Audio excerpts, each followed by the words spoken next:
6 o'clock. We'll call to order of the meeting of the South Whitley Community Public Library for Thursday, April 9th, 2026. We can review and see if there's any additions or corrections to our March meeting minutes.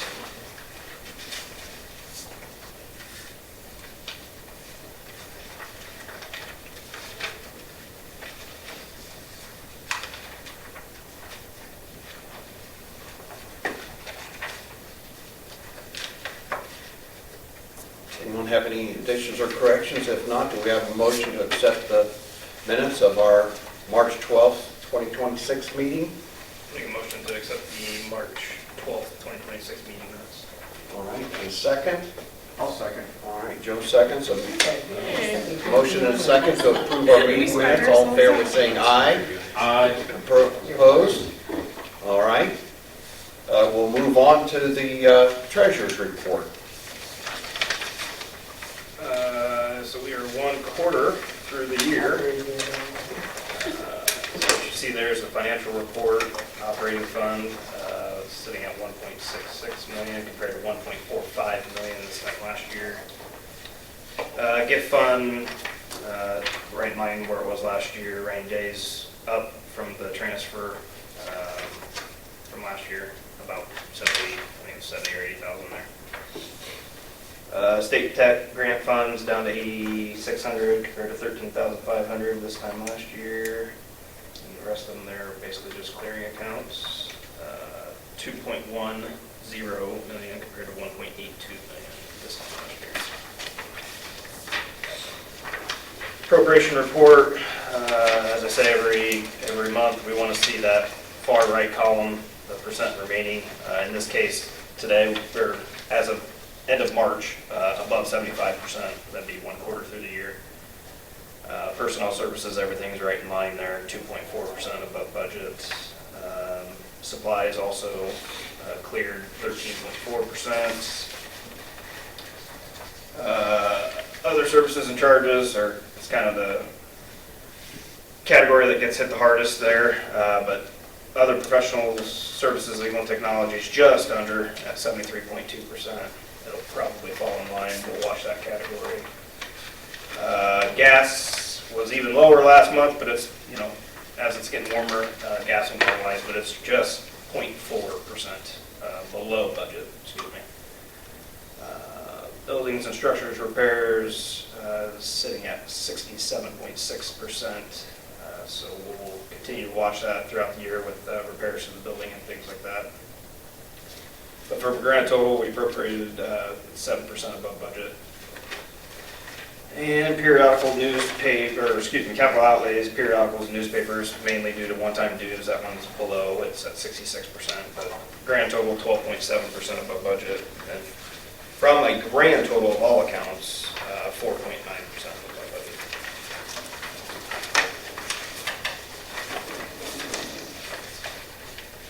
That's all I have. Okay. We have a motion to accept our treasurer's report. Move to accept. A second? Second. Okay, thanks, Ruth. Motion and a second to accept our treasurer's report. All in favor by saying aye. Aye. Opposed? Okay. We'll listen to Cody's director's report. We'll circulate our claims there. So director's report for April 26. There's been a group of teens who have been coming to our teen hangout program recently. That's encouraging because we've been trying to develop our teen programming more. Soaring Hawk program was a major success. We were initially thinking we'd get between 50 to 60 people, and we ended up with 102. So that was a big difference there in a good way. Looked quite busy over here that day. We had 14 attendees for the author visit from Kyle Egoff. We had 8 viewers come for the showing of Hoosiers. The next movie's Ferris Bueller's Day Off on April 17th. We did move that up a week due to the garage sale. We had the Peeps tasting on April 7th. 46 people came to taste the various flavors of Peeps that were out this year and vote for their favorite. Dr. Pepper won. April 14th, we will be hosting the Philharmonic for their performance of Giraffes Can't Dance. The 18th, we will be having a genealogical program from Anissa Claycamp on finding difficult to source familial connections. things such as adoption and along those lines. April 30th, we're having a local history program focusing on local sports. The program's titled Grit and Glory. May 2nd, we will be having a superhero and Jedi training class for the kids. May 5th, we will be putting on a flower arranging class. That is everything before the next board meeting.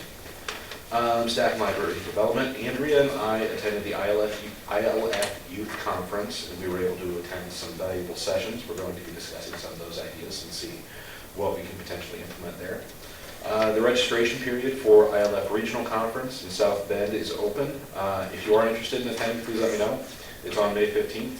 It's in South Bend. It's an all-day affair. Planning on sending at least 2 staff members, and then Laura has expressed interest as well.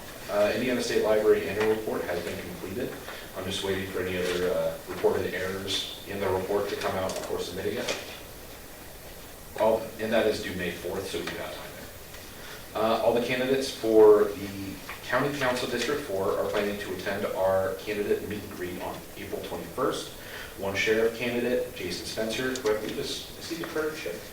Mm-hmm. Okay. Is able to attend, while the other candidate, Gary Archbold, is not able to attend. He had a prior engagement. He will have a table at the event, however, with a short Q&A paper there. Through a regular patron, Wesley Happenden, I hope I'm pronouncing that correctly, the Democratic candidate for state representative, expressed an interest in attending and talking to people as well. Trying to confirm that he is available and is going to be there. And once we do that, we will invite Christopher Judy as well, just so that we have all of the candidates have been invited. Not been a response to us from Christopher Judy, given that we have reached out ourselves and there's been communications through ILF. I can only assume that he's not really interested in speaking with us at this time. I'm intending to send him the year review that we're going to look at, along with another offer to discuss his concerns. Outreach. Friends Group has filed for 501c3 status. That was their call-out meeting. We've had a few people sign up for that. They are going to be running a book sale during the garage sale. Jen Engel attended the kindergarten roundup in March and is attending the spring fling on April 9th, which is today. Replacing an advertisement in the Whitley County Fact Book. Building maintenance. The bug sniffing dog inspected the building on March 26th. It did signal at one section in the children's room. They found no physical evidence of insects. We ran the books through the bug oven just in case, and we've not seen any signs since then, so that's encouraging. Been in communication with Kingdom Roofing Systems about a quote for a new roof. They're in the process of putting that together. Once that's received, I'll get it to the Building and Grounds Committee for discussion. I did ask them for a quote with shingle and with metal, just so we can compare those and see the price difference. Needing to get some mulch for the flower beds around the building now that the weather's a bit more consistent. I've also been discussing some of the changes to the landscaping with Vicki Fleischauer.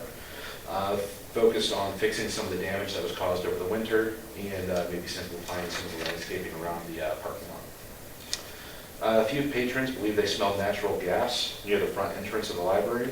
Had somebody from Havel come out immediately and take a look at that. They looked at our HVAC systems, which run on gas, and they were not able to find a leak.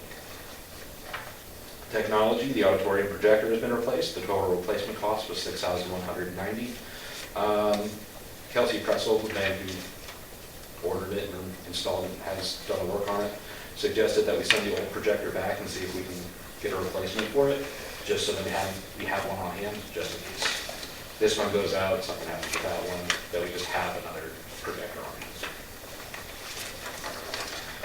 The financial committee will be meeting Tuesday, April 14th to discuss investment, early 27 talk, budget talks, and a couple ideas about director compensation. That projector, what did we say last month? Not to spend any more than $12,000, right? So it came in fairly good price? Yes. Yeah, I was pleased on that. Yeah.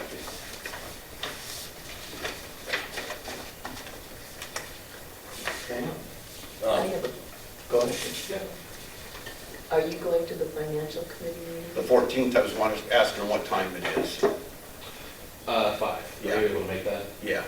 Then we So I don't- don't necessarily need you, because we can only have 3 people there. Right, Okay. okay. Let me know, Dick. Okay. Yeah.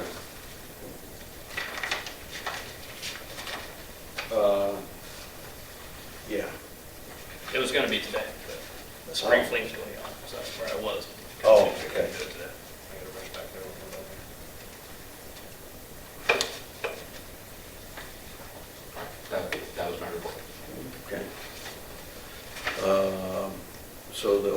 business on the meeting room policy. There were some changes too.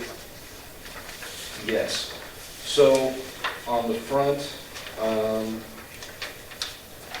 did I take that off? I had taken off something that was related to a fee that we decided to get rid of on the first page. And then on the second page, as we discussed at the last meeting, I essentially combined community rooms A and B of the auditorium into one section since they were lined up with each other. So then the phrasing is all the same there, $50 refundable deposit, $30 non-refundable staffing fee. And then non-for-profit, tax-supported institutions, public schools can use the stuff free of charge.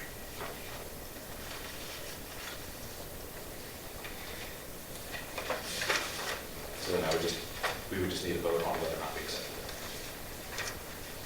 Okay, I have a motion to accept the meeting room policy update as written. I'll make a motion to accept the meeting room policy as updated. They have a motion, a second. I'll second. A motion to second to accept the meeting room policy update. All in favor by saying aye. Aye. Opposed? Okay. Then let's go on to some new business. PLAC report. All right, so the plat cards, we do this every quarter. It's a public library access card. If you have a library card, you can buy this card to then be able to have access to the physical collections of other public libraries in Indiana. The fee for that did go up from $65 to $70 this year, but we have sold 0, as usual. That is the report. Okay. Then you said you signed up. Mhm.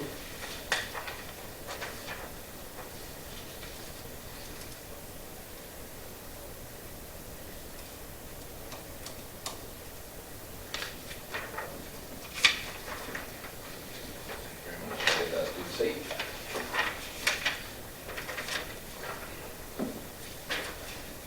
Okay, your review then? The non-resident resolution. Oh, non-resident, I'm sorry, I missed that one. So part of the annual report is that it does tell us, based on our population and expenditures, what our non-resident fee has to be. For 26, we have to have that at a minimum of $141. So this is just a resolution changing it from 139 to 141. It was changed last year up to 139, and now this year it's 141. Correct. $2. Does that come up a lot? Like, do we have a lot of non-resident? I don't think there's too terribly many. And it's also something that we do have a higher non-resident fee compared to other libraries. So in all honesty, since we're an evergreen library, we do suggest that people go to, say, Roanoke or Kirsten, because theirs are significantly lower. So if they want to use us, they can go to those, get a non-resident card there, and then get their evergreen card from us. So we do suggest that people do that. They get their resident card there. That's Yeah, they pay for their non-resident card at that library, and then they can come to us and use us as an evergreen library, because those other 2 libraries are as well.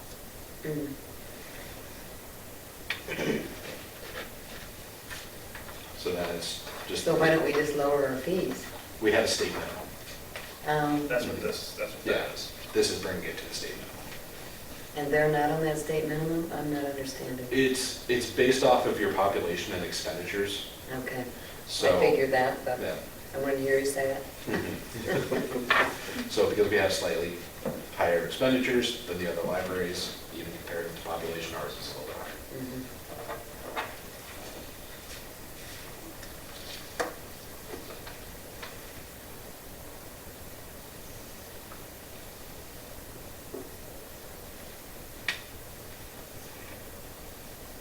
And then once that goes around, we just have to do a verbal vote as well.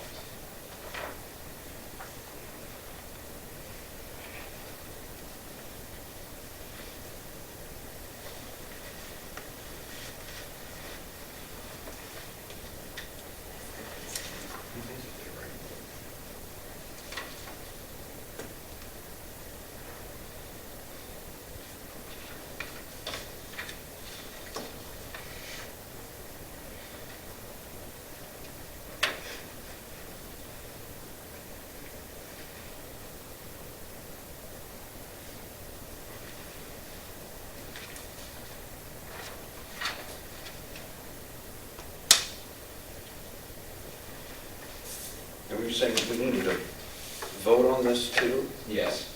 Any of the written resolutions, we also have to do a verbal vote as part of the open vote law. So no motion, just a vote? Motion. Yeah. We need a motion for the resolution for the non-residential fee. Make a motion to approve the resolution for the non-resident fee increase of $2 to a total of $140. Okay, second? Second. All right, we have a motion and a second to accept the resolution for non-residence fee. All in favor by saying aye? Aye. And opposed? Okay. Now, year in review. All right, so I have two things for that. The first one in your packet is an impact form that the template was provided by the ILF, the Indiana Library Federation. So that has some good information on that. So this year we had 32,303 visits to our library as per the door counter. We had 33,994 items borrowed. We had 9,072 attendees at 531 live programs. We had 569 uses of our 6 meeting spaces, 14 staff members. This is also the form that will be sent to local representatives and things like that, so that's why some of that information is on there. We have 1,065 active library cards. We were open 2,600 hours this year. We had 23,934 e-materials used through various services, so that's like the e-books and the audiobooks that are used through Libby and Hoopla. We had 1,886 public computer uses. We had 12,690 Wi-Fi uses this year. We have 212 items in our library things now. Our library budget was $857,000, and a return on our taxing investment from our revenues was about 130% return to the community. Then looking at the other form.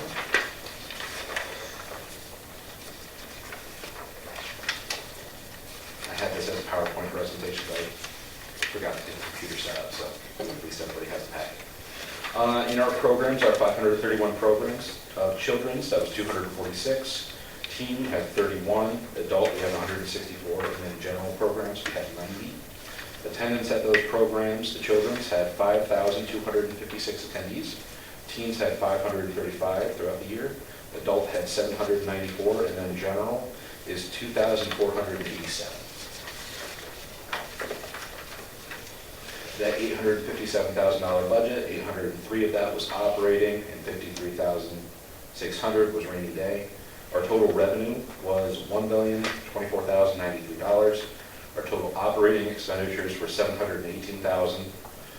The estimated value of use, which I can run that through a library investment calculator or library use value calculator, and then the values for that were from 2019. I did a couple years ago. I ran that through an inflation calculator to try to get that today's dollars, and that is $1,336,257. Return on tax investment is 130%. The return from our expenditures was 186%. Some updates from our long-range plan. 2025, we primarily focused on some planning that we are implementing here in 2026. But we did still get some stuff done. So objective 1.2, develop and implement marketing and communications plan in the first 6 months. We did develop the plan, but it did come out a little bit later because a lot of our time was taken on trying to figure out what was going on with 701. We're working on implementing that this year. Objective 4.1, explore development of a new library app. I spoke with some developers at the ILF conferences last year, and they were saying they're generally guiding people away from getting apps now because the cost is generally above $10,000, and it doesn't add significantly to accessibility. It basically just does what your website does. So I'm no longer going to be looking into that because it just seems like an unnecessary cost. Objective 1.5, continue to develop and offer more library sponsors posted interest groups with the goal of at least one group gathering a month. We did increase the number of our exercise programs. This was by patron request. We have a monthly card game program, a monthly book club that has been gaining more regular members as well. Objective 2.1, partner with local and public and private institutions, local and nonprofit organizations, and business community. We have continuing partnerships with One Community and After School Central, developed more relationships with the schools. We were approached about forming a Friends of the Library group and worked with local businesses for our sandwich schools. Long-range plan updates, 3.1, increase the use of library digital resources by developing and distributing information related to these. We started doing that in our direct mailers, newsletters, and on our digital sign. Evaluate use of and patron feedback with Library of Things based on evaluation.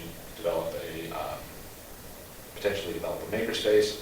I don't think a makerspace is financially feasible at this time, especially primarily because of the budget changes and everything that have been coming through. Library of Things has seen really good usage though.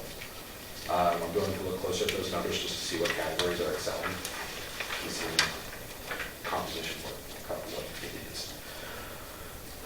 4.1, be more intentional about providing information related to the benefits of library services. We've been putting that in our mailers, newsletters, and our digital sign. Same for highlighting services offered in the community. Objective 4.3, continue outreach to homebound patrons. We've increased our digital spending. This does make collections more accessible to homebound patrons and hopefully to elderly patrons as well. And we did see a very significant jump in usage with that increase in spending.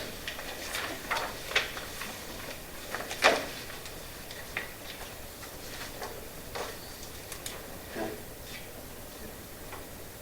So did we all, how many of us got a director's reform evaluation? So I gave all of you this form. My intent with this was just that you would fill it out and bring it back next time.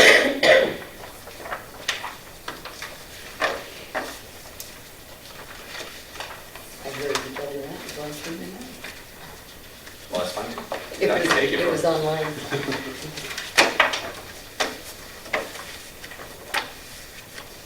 And then additional closure dates. April 25th is the Saturday of the garage sale. We traditionally close 1 to 2 days that they're open, and I would suggest that we close that day, just because that's a busier day and it will be harder to get around with everything. And then Saturday. This is Saturday. And then August 21st, that is the day of the August staff meeting. I would like to close that day to do a staff in-service day. And I'm asking about that so far in advance because it does take some time to book some stuff from the state library to come in. Okay. So then I would just need the days approved to close. A motion for closing the library the 25th Saturday for the garage sale, and then for in-house training day for the library staff, August 21st. Do I hear a motion for that? 21st or 25th of August? Is it the 21st? I don't know, I just was trying to remember what day you said. August 21st. August. It's April 25th. Okay. I move that we allow the library to close the 25th of April, the 21st of August. I'll second. A motion and second for closure of those 2 days. All in favor by saying aye. Aye. Opposed? Okay. So any miscellaneous from anyone?